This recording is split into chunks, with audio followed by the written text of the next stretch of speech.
A lot of people claim to have had a near-death experience. Well, some of the most popular NBA players have had their own life-threatening experiences as well. Today, we're going to talk about some NBA players who nearly lost their lives in a tragic way. Number 1. Carmelo Anthony. Dwayne Wade was on Instagram Live with Carmelo Anthony when Wade's wife, Gabrielle Union, told Melo to share the story of what could have been a fatal day when Carmelo was in the Bahamas with Dwayne Wade and LeBron James. Carmelo says the three dudes were on a boat and he jumped off to go swim to a grotto. Melo says he was swimming towards the grotto and then he looks up and sees that the current was pushing him more and more towards the middle of the ocean. Dwayne Wade even said that it got so bad that after a while he couldn't see Carmelo in the ocean anymore. Carmelo said that at that moment all types of thoughts were going through his head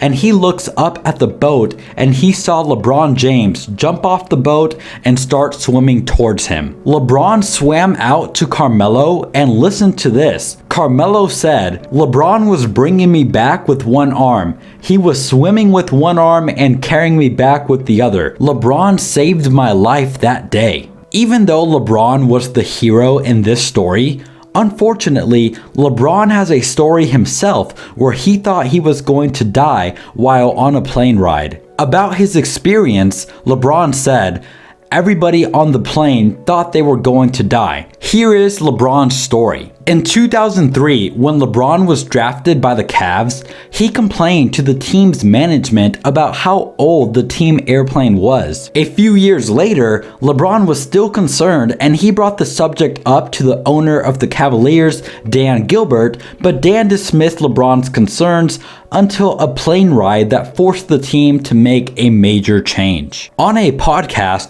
LeBron said, "I had always complained about our team plane. It was old, it was run down, and I'm not even a guy who is afraid of flights, but I always felt something could happen to this plane. It was painted the old Cavs colors, Carolina blue and orange. We take the plane from Cleveland and we go to Detroit to pick up the ownership, and when I tell you every single body on that plane from Detroit to Houston thought they were going to die, I mean literally. Our owner's wife was pregnant at the time. She threw up multiple times. Our stewardess broke her ankle. We looked into the kitchen at one point during the flight and there was smoke coming out of the kitchen. The lights were flickering on and off and I was like, oh my God, no one wants to listen to me. I believe this is it. Obviously, I'm still here to talk about it. Nothing happened, but the following year, we had a new plane. But fortunately, besides some broken ankles and vomiting, nothing major happened to LeBron or anyone else on that plane. Number 3. Damian Lillard held at gunpoint. Before Damian Lillard was rich enough to buy any house in any neighborhood that he wanted, he grew up in Oakland, California, a city with a very high crime rate. Growing up, Damian recalls the story of a scary day after basketball practice. After leaving practice one night in high school, Damian was waiting at a bus stop when 3 men came and surrounded Lillard, demanding that he gave them everything that he was carrying with him. To this, Damian simply said no, and then these guys tried to jump him. It was Lillard versus the 3 men fighting, and somehow Damian was able to hold his own. But unfortunately for Damian, while he was fighting these 3 guys, one of them realized that Damian wasn't going to back down and he pulled out a gun and pointed it at Lillard's head. At that point, Lillard simply gave up, which was definitely the smart thing to do. Dame even raps about this event in his song Roll Call. Dame says, "I had to learn my lesson. Be careful of my surroundings. Pull that gun up on me, my heart was pounding. I was nervous, I should have seen him lurking. I started praise and worship, a cold, cold city, but it gave me sense of urging." Overall, a very scary situation for Damian Lillard, but I'm glad that he was not actually shot. But here's where things get really bad with this next story. Number 4. Paul Pierce was stabbed 11 times. This next story is absolutely insane. In the year 2000, Paul Pierce was at a nightclub in Boston talking to a few women and having a good time. Paul remembers a man telling him to stop talking to a certain woman. Then Paul looks at that woman and she gives him a look that says, "I don't really mess with that dude." So Paul kept talking to her, and before he knew it, he was in a fight with that guy, and in a couple seconds, it was Paul Pierce versus 3 dudes. And Paul said that once the fight was over, he looked down at his jacket and saw blood everywhere. Paul Pierce said that he was stabbed 3 times in the stomach and 5 times in the back.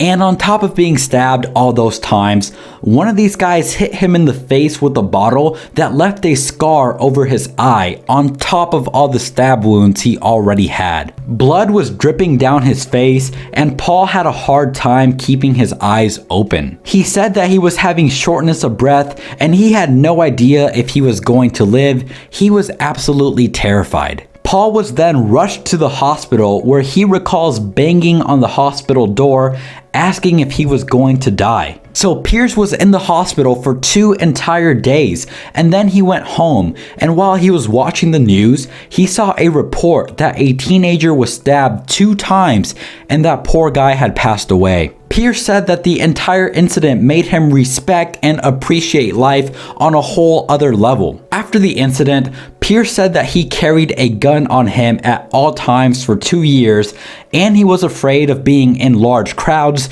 due to the PTSD from the night he almost lost his life. Paul even adds that his anxiety got so bad, there were nights where he couldn't sleep. He would wake up in the middle of the night just from all the anxiety that he was having. Paul even hired 24-hour police surveillance to watch over him and his house. Pierce says that he channeled all of his energy into basketball after this incident, and all he wanted to do was go to the gym to work on his game so he could free his mind from everything else that was going on. And here's where things get even crazier. When Paul was stabbed, it was the last week of September, 1 week before the NBA training camp started. And even though he suffered all these injuries just 1 month before the training camp started, that same season, Paul Pierce played all 82 games, and that is the season where he earned the nickname The Truth. Number 5, the day the Ball brothers almost died. A huge shout out to my friend and fellow YouTuber mattbegreat for bringing this story to my attention. As you all know, LaMelo and Lonzo are living out their dream of being in the NBA.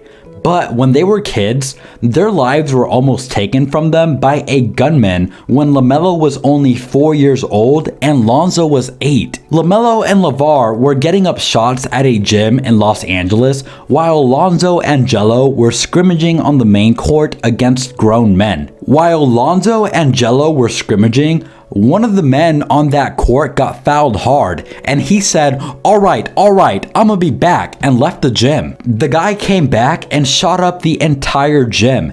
According to LaMelo, he heard a loud pop, pop, pop, pop, and before he knew it, LeVar had picked up all 3 of his boys and ran out of the gym with them in his arms. Absolutely crazy stuff, but I'm glad all 3 of the Ball brothers are still here with us today. Please give this video a thumbs up and hit that subscribe button down below. Also, consider sharing this video with somebody else if you think they might enjoy some of these stories as well. Thank you for watching. I am out of here.